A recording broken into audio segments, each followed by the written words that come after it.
হাতে সময় কম থাকলেও সকাল কিংবা বিকেলের ঝটপট নাস্তার জন্য মাত্র 1 কাপ ময়দা আর ডিম দিয়ে বানিয়ে ফেলুন দারুণ টেস্টি মুখরোচক এই নাস্তা।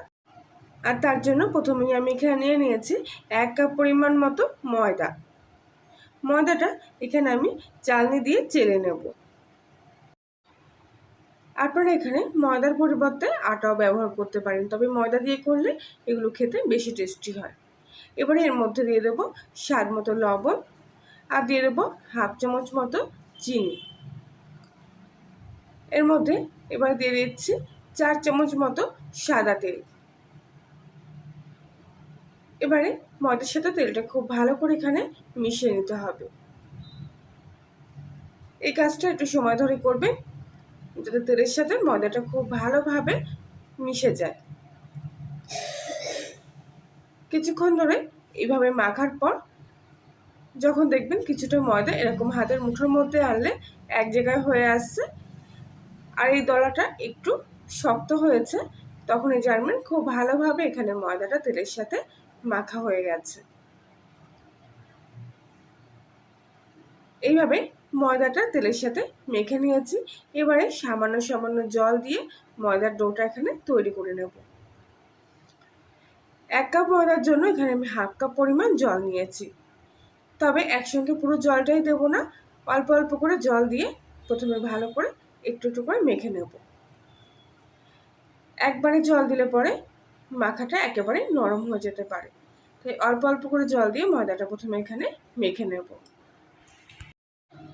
1 কাপ ময়দা মাখার জন্য এখানে আমি হাফ কাপ মতো জল নিয়েছিলাম, আর এই হাফ কাপ জল কিন্তু পুরোটাই লেগে গেছে এই ময়দাটা মাখতে। জলের পরিমাপটা সঠিকভাবে দিলে আপনাদের সুবিধা হবে ময়দাটা মাখার সময়।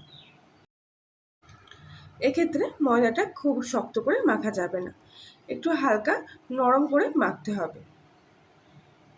এই দেখুন ঠিক এরকম একটু নরম করে ময়দাটা মেখে নিয়েছি। ময়দাটা এরকম অবস্থায় মাখা হয়ে গেলে এবারে যাতে এর গাটা একটু নরম থাকে সেজন্য সামান্য একটু সাদা তেল উপর থেকে ছড়িয়ে দিয়ে আবারও ভালো করে ময়দাটা কিছুক্ষণের জন্য মেখে নিতে হবে। এতে ময়দার গাটা সহজে শক্ত হয়ে যাবে না, এরকম নরম থাকবে। এবারে এই ময়দাটা আমি ঢাকা দিয়ে কিছুক্ষণের জন্য রেস্টে রেখে দিচ্ছি। আর ততক্ষণে এখানে আমি কয়েকটা ডিম ফাটিয়ে নিচ্ছি।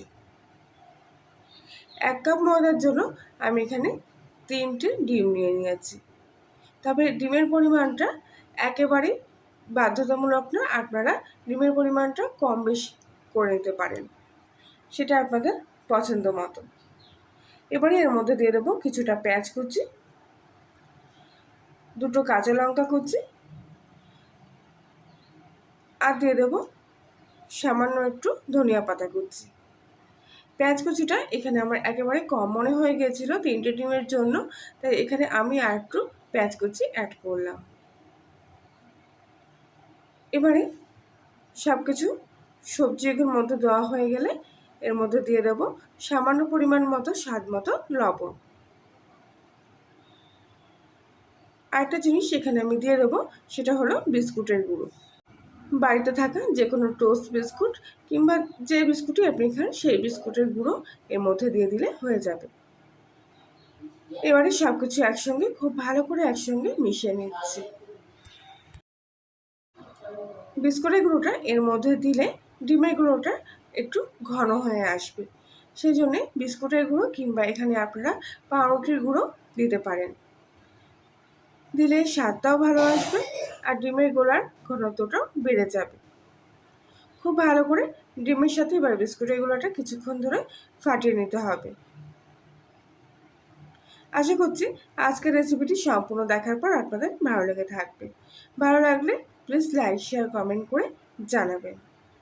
ডিমের গোলাটা তৈরি হয়ে গেছে। এবারে আগে থেকে রেস্টে রাখা ময়দার ডোটা আবারও আমি একবার হাত দিয়ে ভালো করে মেখে নেব।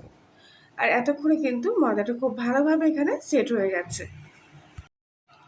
আর অবশ্যই ময়দাটা এইভাবে কিছুক্ষণের জন্য রেস্টে রাখবেন, তাহলে দেখবেন নাস্তাগুলো খুব সুন্দর হবে। এবারে এই ময়দার ডোটা আমি কয়েকটা ভাগে ভাগ করে নেব। তার জন্য এরকম লম্বা একটা শেপ দিয়ে নিলাম। এবারে এর থেকে কয়েকটা লেচি বার করে নিচ্ছি। 1 কাপ ময়দা থেকে আমি 3টে লেচি বের করে নিয়েছি। তার মানে বুঝতে পারছেন কত বড় বড় করেছি লেচিগুলো। 3টে লেচি এখানে আমার বের করে নেওয়া হয়ে গেছে।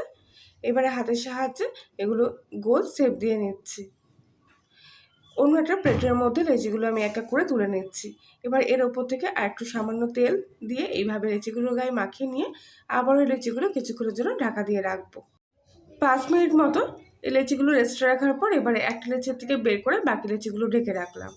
এবারে এরকম বড় একটা জায়গার উপরে লেচিটা আমি বেলে নেব।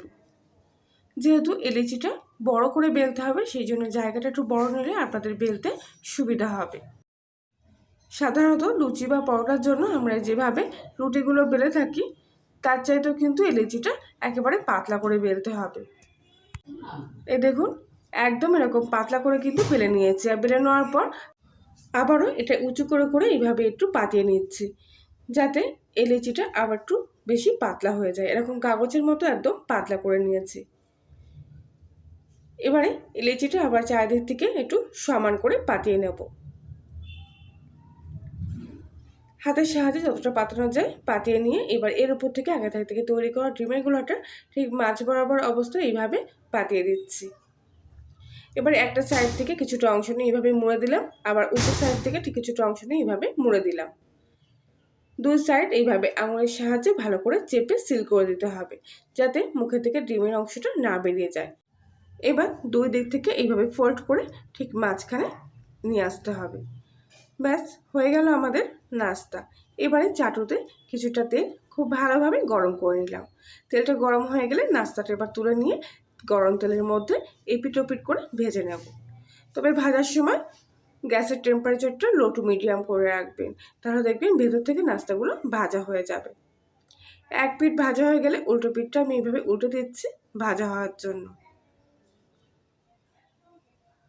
তবে এই পিঠটা আরেকবার ভাজবো, কেননা এখনো কিন্তু ততটাও লাল হয়নি, একটু সাদা ভাব রয়ে গেছে। যদি একটু লাল করে ভাজেন তাহলে এগুলো দেখতে ভালো লাগবে আর টেস্টটাও ভালো আসবে। দুবার উল্টে পাল্টে খুব ভালোভাবে এই নাস্তাটা আমি এখানে ভেজে নিচ্ছি। দেখুন এবার কিন্তু কালারটা কত সুন্দর এসছে।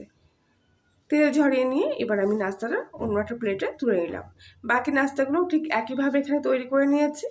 এবারে নাস্তাগুলো ঠিক মাঝ বরাবর এইভাবে কেটে নিয়ে আবার একটা ভাগ কেটে নিলাম। আর দেখুন ভিতরটা কত সুন্দর হয়েছে। এইভাবে ছোটো ছোটো করে কেটে নিলে দেখতেও ভালো লাগবে, খেতেও সুবিধা হবে। আর এই নাস্তাগুলোর সাথে খাওয়ার জন্য আমি এখানে হিং ফোড়ন দিয়ে আলুর তরকারি করে নিয়েছি। তরকারিটা দারুণ টেস্টি হয়েছিল। আর সঙ্গে নিয়েছি কিছুটা স্যালাড আর দুটো কাঁচা লঙ্কা। আর প্রত্যেকদিনের মতো আবারও বলছি, আপনি যদি কলিনের রান্নাঘরে নতুন সদস্য হয়ে থাকেন তাহলে প্লিজ চ্যানেলটি সাবস্ক্রাইব করে পাশে থাকবেন।